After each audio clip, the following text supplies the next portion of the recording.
Bonjour et bienvenue sur cette vidéo consacrée à la pratique du roller en ligne et plus particulièrement au passage des roues.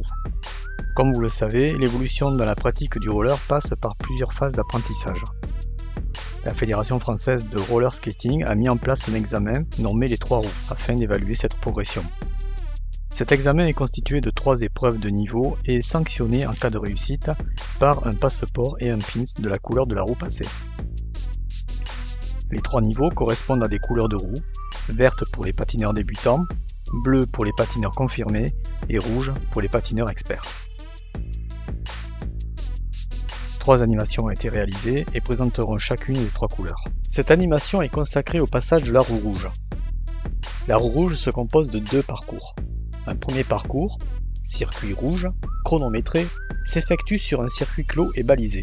La réussite, dans un temps limité, de 8 éléments techniques sur les 10 à réaliser, valide la première partie du circuit rouge. Un deuxième parcours, non chronométré, est à réaliser en espace urbain. La réussite de 8 éléments techniques spécifiques à la pratique urbaine sur les 10 à réaliser valide la deuxième partie de ce niveau. Avec la roue rouge, le patineur a le niveau pour participer à des randonnées organisées par les clubs de la Fédération française de roller skating sur tout type de circuit.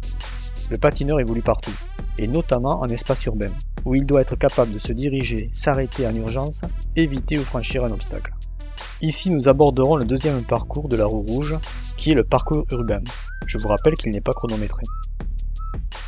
L'éducateur responsable de ce parcours effectue au préalable une reconnaissance du lieu où se déroule l'examen.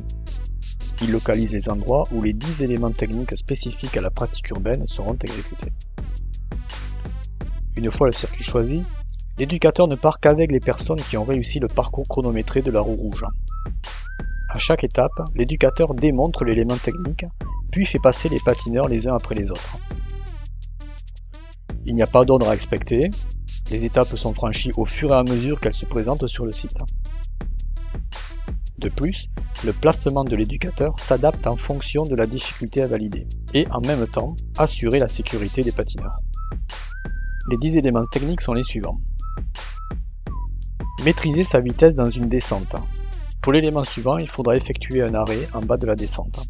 Un autre élément consiste à monter un trottoir, monter un escalier, franchir une balustrade, descendre un escalier, passer dans un espace réduit, par exemple entre 2 voitures arrêtées, descendre un trottoir, rouler sur des bouches d'égout, rouler sur une chaussée déformée.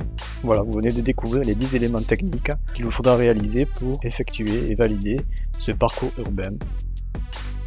Si vous désirez apprendre le roller et si vous habitez la région toulousaine, plus précisément à Balma ou ses environs, contactez-nous via notre site web www.lesaigles.free.fr.